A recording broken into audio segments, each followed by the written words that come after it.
Saviez-vous que certains protocoles de routage peuvent réagir rapidement au changement de topologie pour assurer une communication réseau continue? Dans ce cours, nous allons explorer le protocole OSPF, un protocole de routage à état de lien qui offre une convergence rapide et une grande évolutivité. Alors êtes-vous prêt ou prête pour découvrir comment OSPF fonctionne, ses avantages et les types de paquets qu'il utilise pour maintenir et mettre à jour les informations de routage?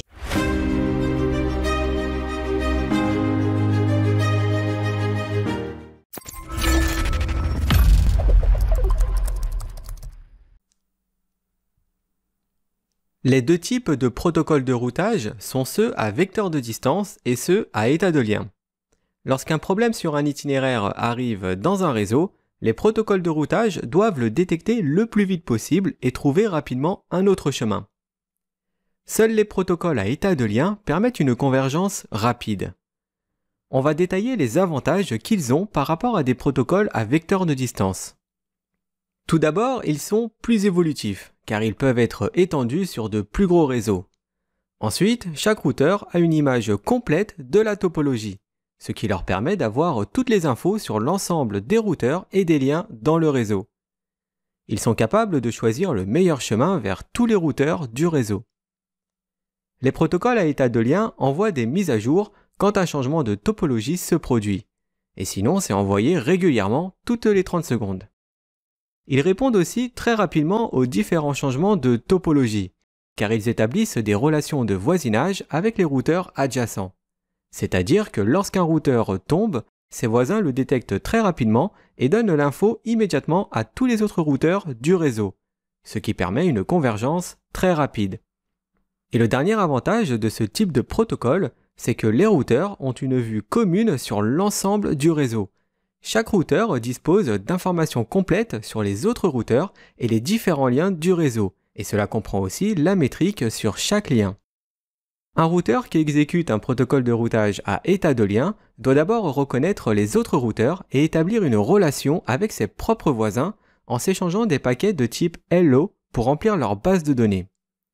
Dans l'exemple, le routeur 1 reconnaît les routeurs 2 et 4 comme voisins.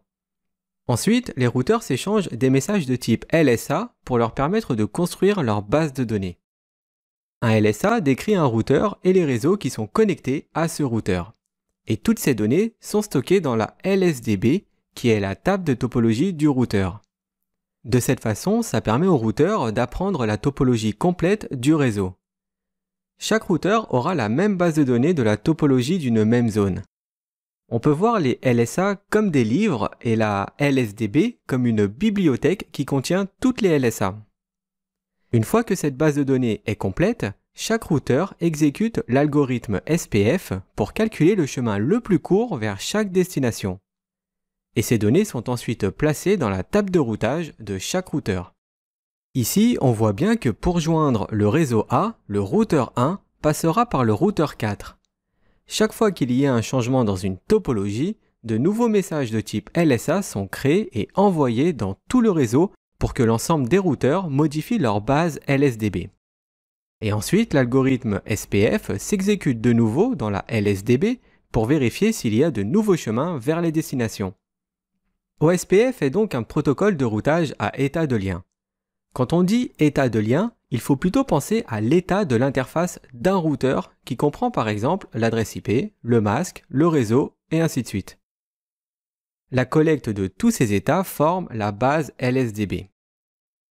Contrairement à UIGRP qui est propriétaire Cisco, OSPF peut être pris en charge par plusieurs fabricants de routeurs, ce qui le rend très largement utilisé dans les réseaux étendus et c'est même aussi certainement le plus utilisé au monde sur les réseaux LAN.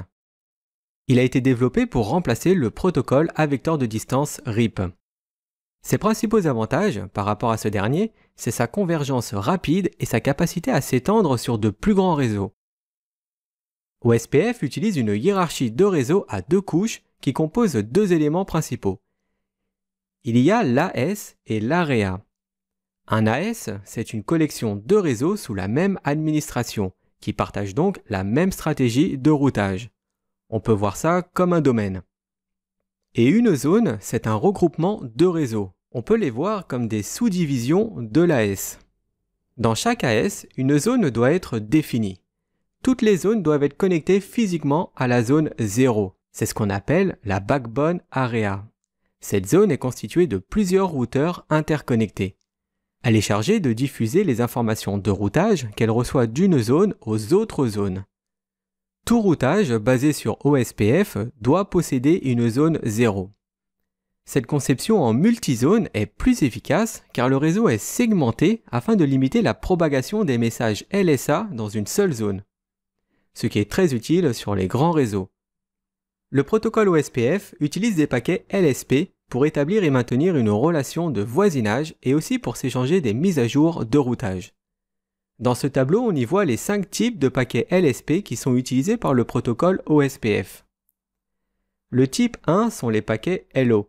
C'est ce qui permet d'établir et de maintenir la relation avec d'autres routeurs OSPF.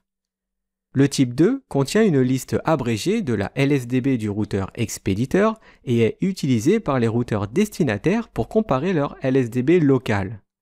Pour rappel, la LSDB doit être identique sur tous les routeurs à état de lien au sein d'une même zone OSPF.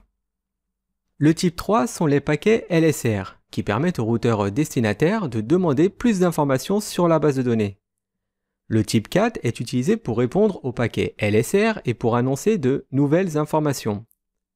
Et le type 5 sont les paquets LSA-CK. Lorsqu'un paquet LSU est reçu, le routeur envoie un paquet LSA-CK pour confirmer la réception du paquet LSU. On peut le voir comme un accusé de réception.